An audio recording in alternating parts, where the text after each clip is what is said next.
everybody to the Weather and Climate Summit here in Breckenridge, Colorado. I'm Dave Jones, meteorologist and CEO of Storm Center Communications. We're doing a lot of the production that's here today, and I'm one of the co-organizers of the Weather and Climate Summit. So this morning we had an awesome session. We had Dr. Greg Forbes talking about the severe weather season of 2011.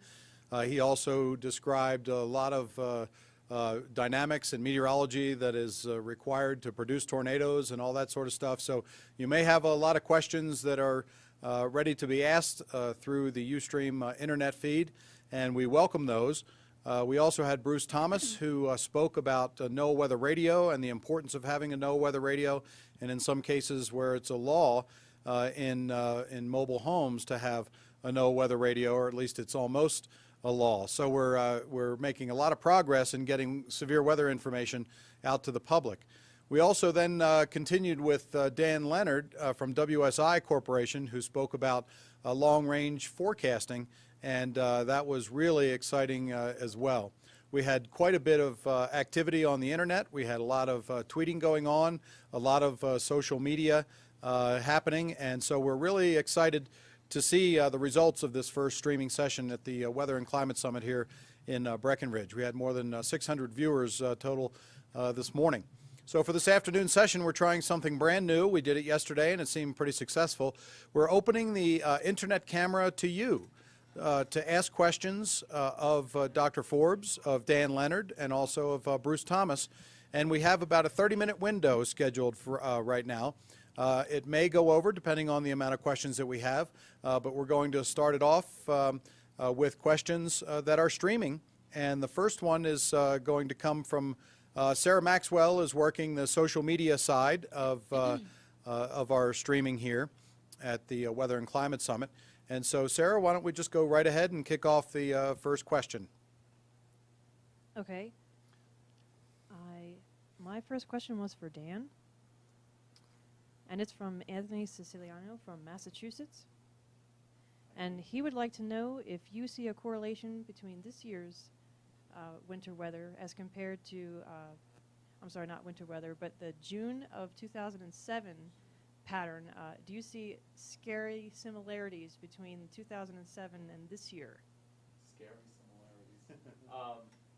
Not so much, because the big difference between that year and this year, I mean, this year, so far this winter anyways, the Arctic Oscillation is much more positive than it was that year. It was also positive that year, but heading into the summer months, and I think that's what Anthony's really getting at, is do we see some sort of a correlation between what goes on in the winter and then what happens again in the summer? And to be honest with you, Anthony, it's really too early to sort of look at these types of things. The main oscillations that we look at change pretty drastically during the spring months typically. So there's just really no good correlation between what goes on in the winter, previous winter, to what comes up during the spring and summer months. So we can sort of make some guesses at this point. We're probably still going to have a weak Niña pattern, probably still a very strong negative PDO. But overall, I don't think that it's early enough to say that we can make any sort of speculation about the summer. It's just too early for that. Gentlemen, Jennifer Rukavina here from Paducah, Kentucky, and I have a couple viewer questions. I'll start with just one right now from Mr. Rod Scarborough. And being in the Paducah area, we're situated in the Mid-South, Lower Ohio Valley. They're the confluence of the Ohio and the Mississippi River, just for geographical reference. But he wants to know, Tornado Alley is seemingly expanding more into our area, I would say to the north, the northern side of Dixie Alley. This is probably for Dr. Forbes. And he's heard something about it having to do with changing jet stream pattern. Is this the case, and how would that affect tornadoes, I guess, for our region? Well, I think certainly Paducah is part of Tornado Alley in a broad sense.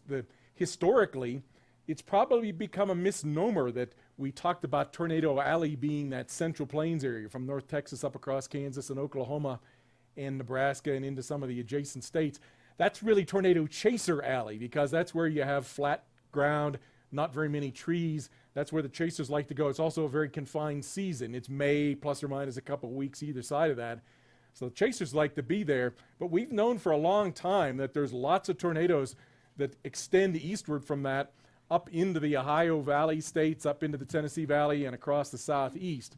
And we've known for many years that deadly Tornado Alley is the Mississippi Valley that runs up from around Memphis up toward the Paducah area. So I don't know so much that it's necessarily changing in terms of the real threat for these areas, but our perception is much more so that we know now much better, and the media, we're getting the word out, the public is understanding more that this is definitely an area that gets tornadoes. You don't see them happening as much.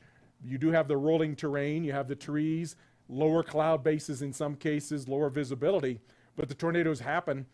And more so than in the classic tornado alley, they tend to happen in, say, this Mississippi Valley area a little bit more at night, including Indiana and some of the Kentucky areas, where it makes it harder to see them coming. People are asleep, more vulnerable. So it's a good thing that we're more aware now of this being part of tornado threat area, Tornado Alley. I'm going to follow up real quick, too, just for myself. I think back in the early 2000s, maybe late 1990s and early 2000s, did you see a good relationship between the drought in the Central Plains and that shift a little bit further to the east? Yeah, there's definitely, that's one of the things that I often look at is if there's been a big drought down in the, say, the Texas or Oklahoma area, that dry ground promotes hot air in a deeper layer. It provides what we call a cap, a warm layer aloft that then may flow out to the north and east. So it may reduce the amount of activity in the dry line areas of Oklahoma and Texas and shift it a little bit more toward the Mississippi Valley. We definitely have seen that in some cases. Thanks.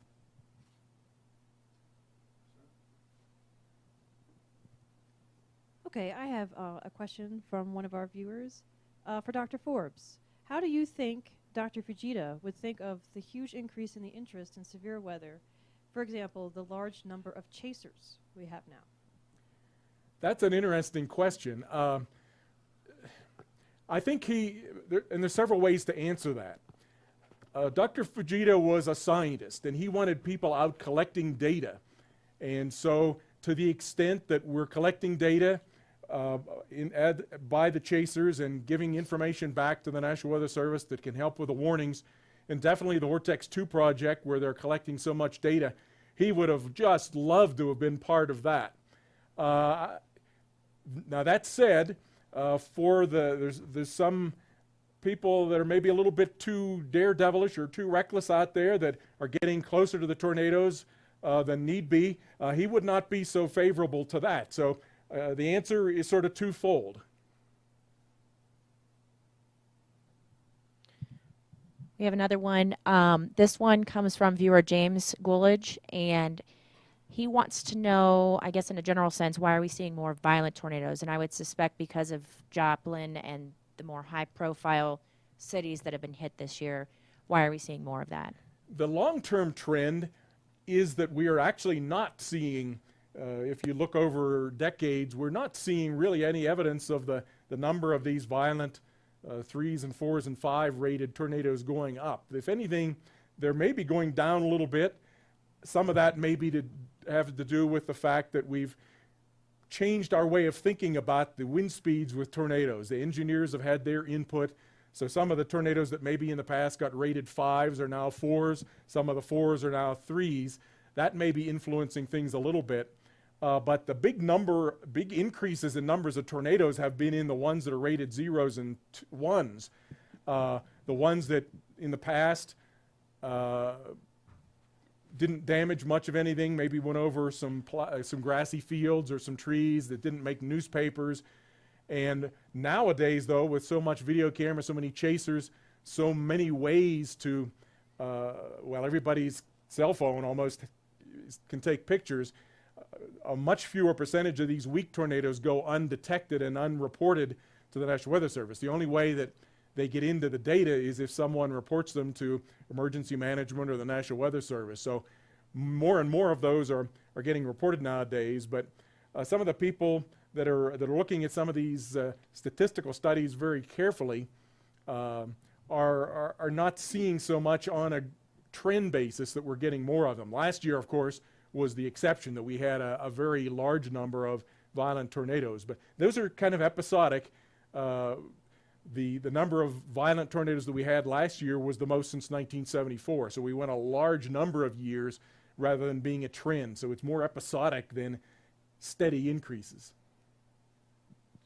We have a question here for Bruce Thomas.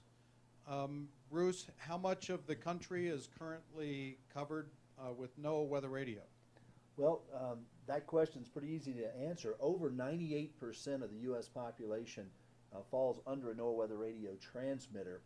There are a few places in the Intermountain West and Valley areas that are not getting the best reception, but they have put out several new transmitters, even here in Colorado where we are today, in Dillon and also in Steamboat, to cover many of these population centers. But 98+% in the U.S. and now over 90% of the Canadian population is covered under a weather radio transmitter.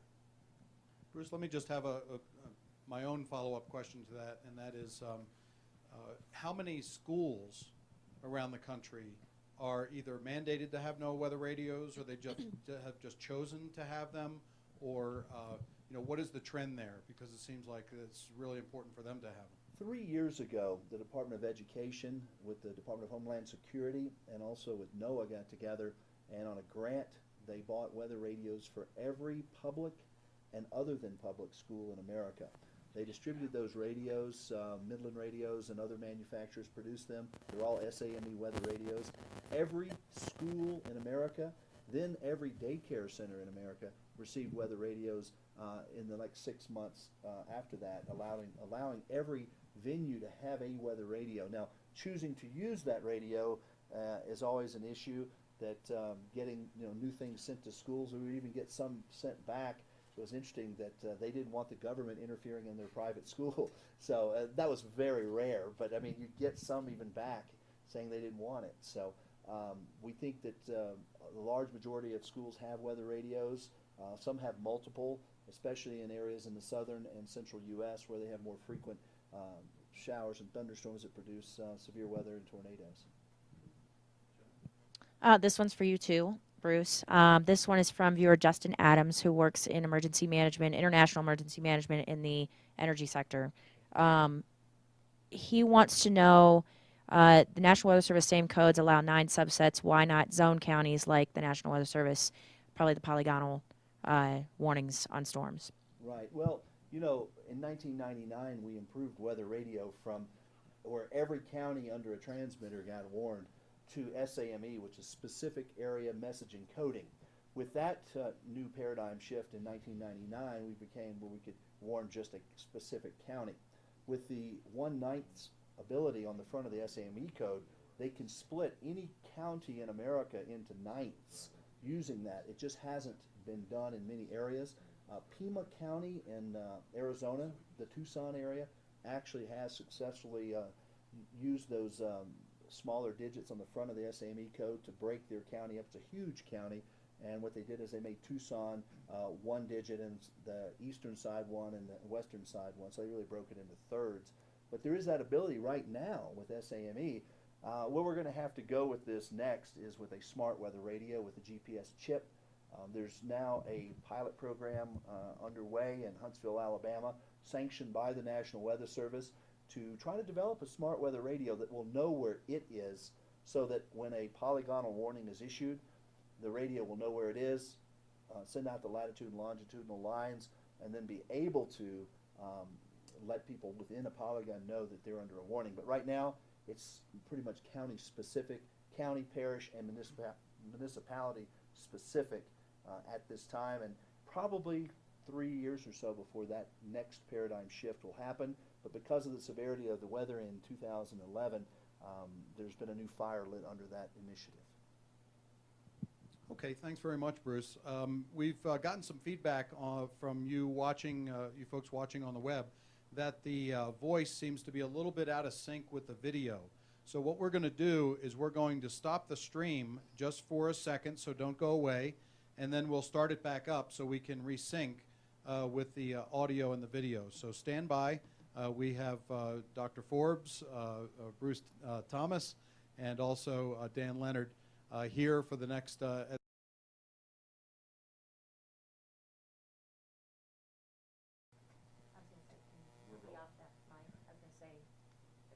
that you guys didn't get to talk about in your presentation you want to mention?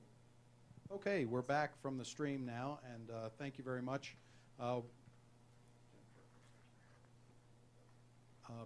We're going to resume with the questioning, and hopefully now we have some, the sync is a little bit better. Sarah, I'll turn it over to you if you have a question. So I have a question for Dan. This is from Handle Weather Media. And his question is, was the pattern different from the 2001 to 2002 setup and the 2011 and 2012 setup for winter? Oh, you're testing my memory here. 10 years ago, huh? 2001, 2002. I want to say it was similar. I mean, that was a pretty warm year overall. We did have a positive NAO that year, I believe. But honestly, it's going to be tough. I don't have anything in front of me here. I can't really speak specifically to this. But I will say this, just as a point of reference. This is probably one of the most positive NAO years that we've ever had so far for a winter. That's something to take away. So I'm not a huge fan of looking at analog years. I know this is the second question where we sort of talk about like comparisons to previous years. What can we deduce from that? There's always comparisons to previous years, but you can never look at 2 years and say, oh, these 2 years are identical. There's never a good comparison there. I'm not a huge fan of using the analogs. And you can look at it in the short range too. No two storms are ever alike either. A lot of forecasters will try to do that. Oh, this storm looks a lot like the storm we had 3 years ago, but it's never going to play out exactly the same way. You can do the same thing with seasonal forecasting. So it looks a lot like it did in 2001, 2002, but it's not exactly the same. And even though a lot of the parameters look similar, it never happens exactly the way we expect it if we use analogs alone. So for that reason alone, I don't love the whole analog thing and using that as a forecasting tool for seasons to come. So. There's one question here for Dr. Forbes. Dr. Forbes, you've had such a distinguished career as a professor and now at the Weather Channel. What's next? Well, hopefully I'm going to continue at the Weather Channel for quite some time until I get to retirement age, but that's certainly my plan. But if things change, I'll deal with it.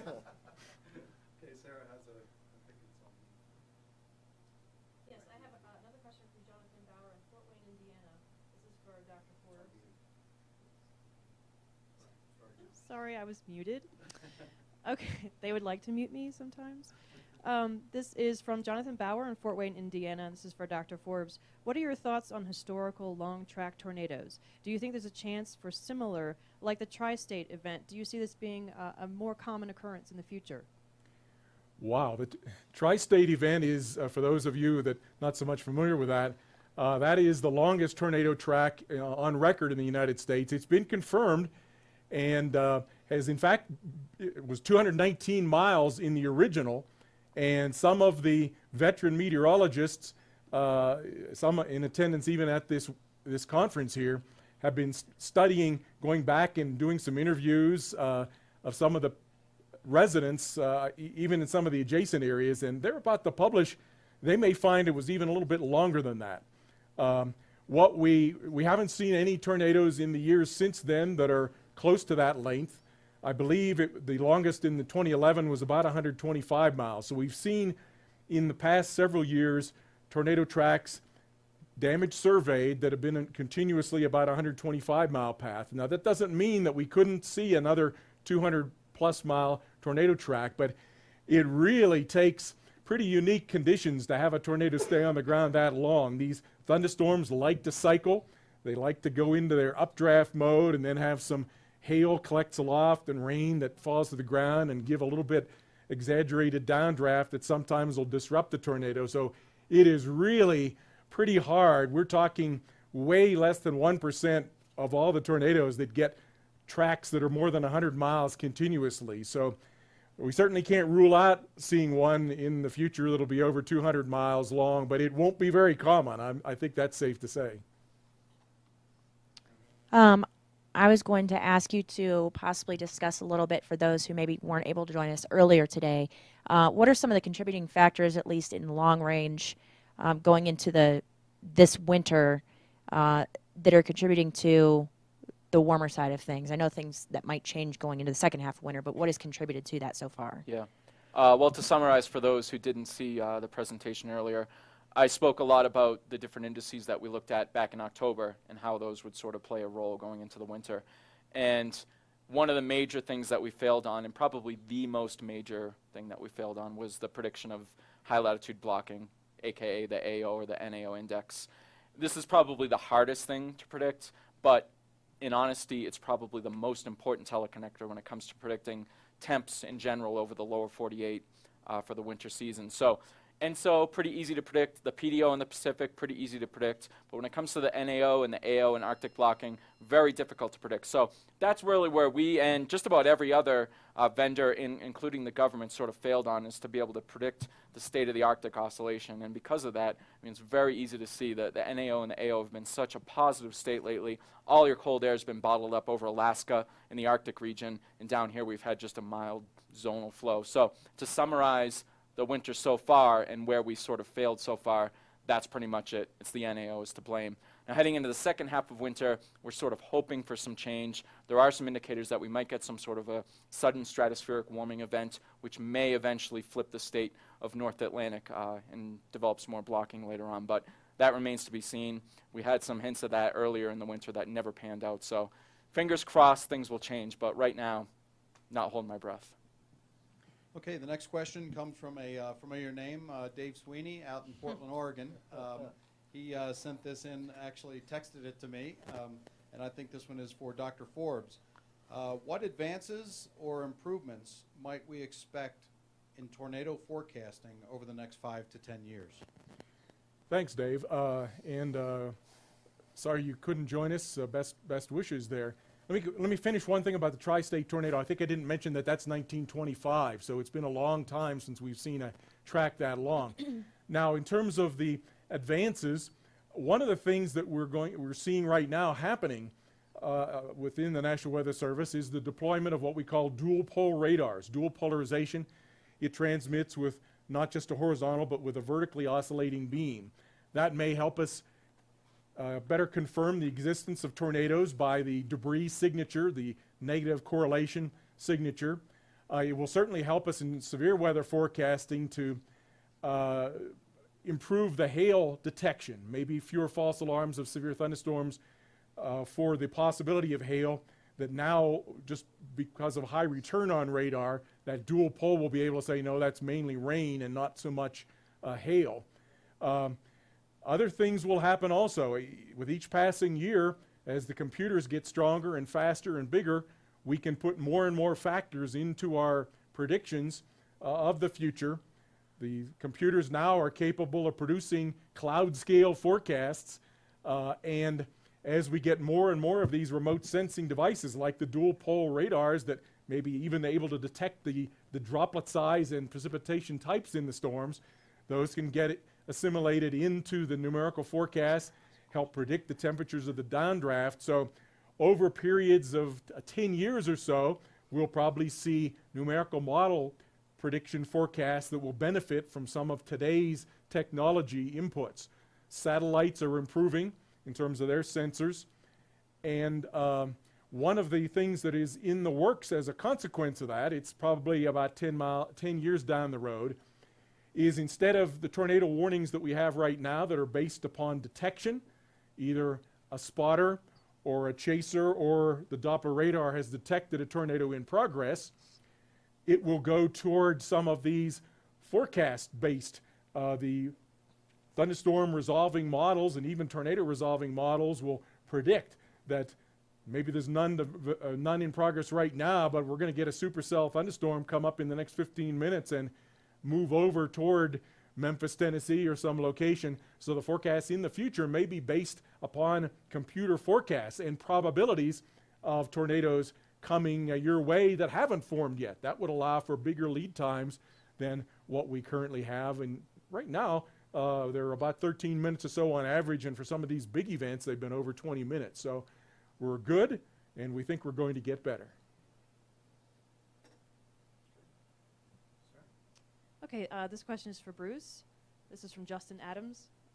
He was wondering if you do current work with the DHS IPAWS working group, and also how many radios were purchased through FEMA and Hazmat Mitigation Program, grant program.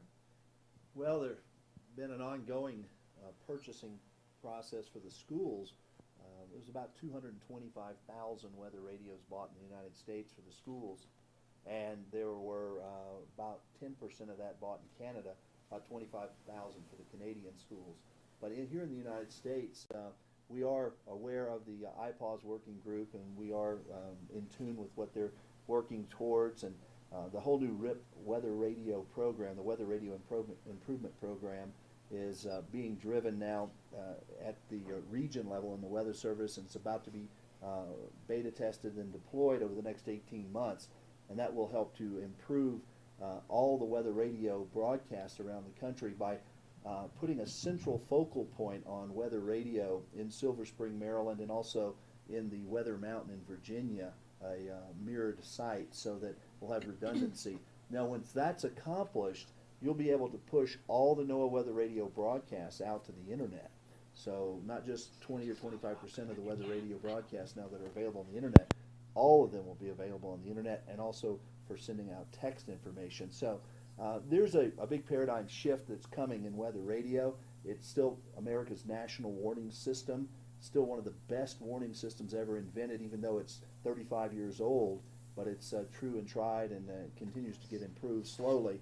And I think because of the severity of the weather we had this year, the impetus is going to really pick up the pace on getting the Weather Radio Improvement Program finished, and then get that implemented over the next 18 months. And this new polygonal push to get that done, so that weather radio eventually can go down to the polygonal scale instead of just the countywide scale. But again, that's going to take quite a few years, and it's going to definitely increase the cost of a NOAA weather radio receiver, which is around $30 right now for a really good weather radio. You can buy for around $30, and if you put a GPS chip in it and you make it smart, I would think it'll go back to closer to 100. Okay, and I have a follow-up to that, Bruce, and Greg, maybe you could help touch on this as well. From Mike Cox in Bristol, Tennessee, he was wondering if there's any plans or timetable for getting weather radio and sirens synced up to the warning polygons. Well, I think he's going back to what we just spoke about. We would like to see that occur, but you have to understand that the technology is not there right now to be able to, the weather radio doesn't know it's inside a polygon. There's ability, again, on using the SAME code, which is a specific area messaging coding, to break a county down into 1/9. So you could break a county down, but you really can't put the exact polygonal outline into a warning on weather radio until the weather radio knows where it is.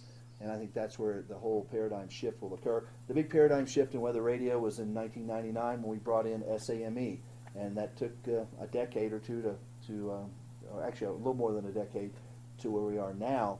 And now it's time to have a new paradigm shift. And there is a pilot project just been authorized by the Director of the National Weather Service, and it is taking place, about to get going, with emergency management in Madison County, Alabama, working with the local National Weather Service, WFO, in Huntsville. And we're going to see something come out of Huntsville, I bet, in the next 12 months that may be where we're going to be heading. And I think the other part of that question involved sirens, and there, I think the siren decisions often come down to the local controlling emergency management agency. So there may be some discussions ongoing of that. I know that we had a meeting, Weather Ready Nation meeting in December in Norman, involving sociologists and emergency management and meteorologists, talking about some of the lessons learned from 2011. And some of those lessons learned were indeed that people wanted to have those very specific warnings. If you got too many county-wide warnings and it turned into be false alarms for their locations, there was a tendency to not heed them. There was also some discussion that some counties would sound sirens for a variety of things besides tornadoes, severe thunderstorms, or some were being used to alert the firemen to go report to volunteer fire departments. So there you had mixed signals that were coming out that might lead to some confusion. So I don't have the answer as to what will happen, but there may be, as a consequence of 2011 having been so bad, there may be some improvements that will happen in terms of the sirens.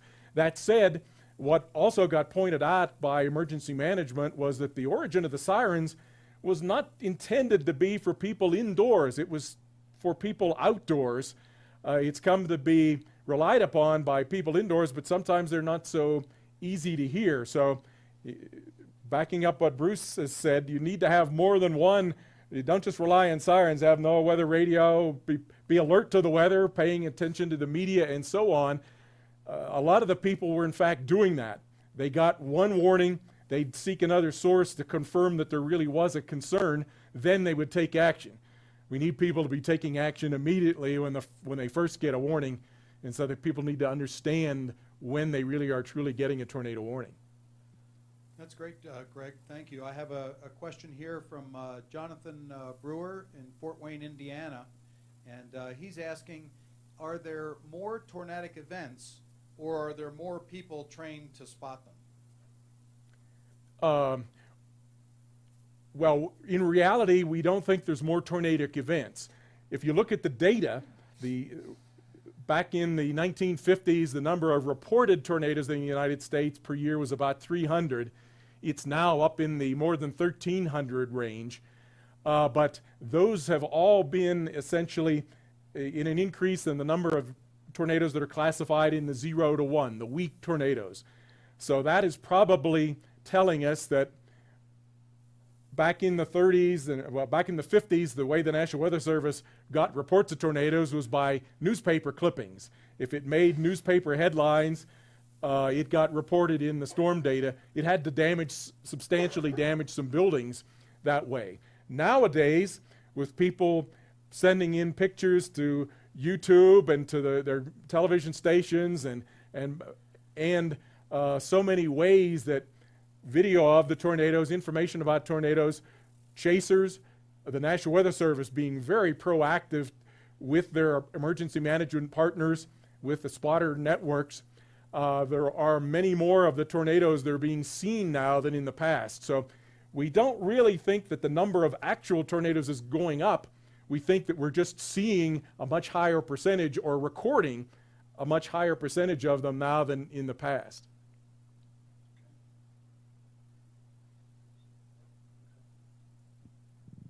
Okay, this one is for Bruce. This is from Vincent in New Mexico. For those of us living in the continental U.S., in the 2% of the population not covered by NOAA Weather Radio, is there a way to receive warnings or improve reception of NOAA Weather Radio to get broadcasts? Well, you can buy a external antenna if you're having trouble getting the reception. One of the problems in the state of New Mexico is that all the NOAA Weather Radio transmitters only broadcast at 100 watts. I was speaking with the National Weather Service meteorologist in charge in that state, and he's actively working with the state to get those transmitters turned to a higher wattage, because the higher the wattage broadcast, the more likely it will penetrate into your homes and businesses. Now, you can also purchase an external antenna that you can attach to any high-quality weather radio, which will basically be like taking the radio outside, and that will give you the ability to get more information in your home. So if you're having a problem receiving NOAA Weather Radio in New Mexico, I would highly recommend, first off, moving your weather radio closer to a window, taking your weather radio outside and see if the reception issue is being caused by your home and or business, and then get an external antenna, and then hopefully in New Mexico the state will allow the National Weather Service to turn up their wattage on those transmitters, because that is a problem. I mean, if you live close to one of the transmitters, it's not, but if you live 40 or 50 miles away, it definitely cuts down the ability for that signal to penetrate the walls of your home or business and be able to activate the SAME part of your weather radio and basically tone alert you that there's maybe a problem with the weather in your area. Okay, and Bruce, for our last question, we'll go to you, and it's from me. Okay. And being back here and moderating all of this social media, I was wondering how you envision NOAA Weather Radio and its usage working in conjunction or competing with social media and how they're related? Okay. Well, social media is a second-tiered warning device. I think it's where people go to get other information. If it's your primary way of getting warned, I think you're fooling yourself. Remember what happens when there is a disaster. The entire phone system collapses. It's not robust. Our portable devices, when there was an earthquake in Washington, D.C., the whole framework of the cellular network gets overrun with usage. People, during a disaster, it's not robust enough to be able to handle a real disaster at this point in America. So don't trust your life to a mobile device. That's what I want everybody to understand. Now, social media is a great way of getting information quick. The Weather Service is using it very well now to communicate with the media, giving a lot of times the warning coordination meteorologists at the Weather Service offices will have a briefing to the emergency management community and also to the media community to let them know that they feel that there's a large threat happening in the next 36 hours. And it's a beautiful way of communicating. But again, your base warning systems need to be something that's tried and true. Basically, television is the number one way people get weather information. NOAA Weather Radio is another strong way to get it. I do know that there are apps that are really neat out there, and I have some on my phone, and I enjoy them. But again, Weather Radio is $30, and the information is free. A smartphone is around $500, and your fees are $60 to $100 a month. Many people cannot afford that kind of cost so that they can get warned for severe weather. So it's a cost issue, and it also is a current technology issue. And right now, as far as I'm concerned, and many other people, having a NOAA Weather Radio is just like having a smoke detector in your home. It can save your whole family's life, and again, for less than $30, we recommend everybody have one. Well, thank you very much. This has been a fabulous session this afternoon here. We've gone over time a little bit, but that's because there were some extra questions. So Dr. Forbes, Bruce, and Dan, thank you so much for joining us back here today. You're actually, you know, what's the Southwest saying? You're now free to move about the cabin. So we're going to call it quits for this afternoon, but please join us again tomorrow morning. It starts at 8 a.m. Mountain Time, and we'll start with a weather briefing from Dale Eck at the Weather Channel, and then we'll go into a buff kit presentation with Jim Ledoux from the National Weather Service, and then after that break, we'll have an actual real working workshop using buff kit and its software. So we're really looking forward to that. For those of you who are just joining us today, we have exciting events coming up on Thursday where we're going to have a panel discussion including on climate adaptation and what kind of activities need to occur around the U.S. Due to a warming climate and more adverse and heavy weather conditions. So we're going to have Eileen Shea from NOAA. We're going to have John Furlow from USAID, that's the U.S. Agency for International Development, and we're going to have also Tony Janitos, who is the director of the Global Change Research Institute, which is a joint endeavor between the University of Maryland and the Department of Energy. And then on Friday, we're going to have Dr. Jim White talk about the big changes that are happening in Greenland, alarming changes. He does a lot of research up there doing ice core analysis. And then we will also have Dr. Jennifer Francis from Rutgers University. So thanks again for joining us this afternoon, and we look forward to seeing you tomorrow morning. That's it for today from Breckenridge from the Weather and Climate Summit.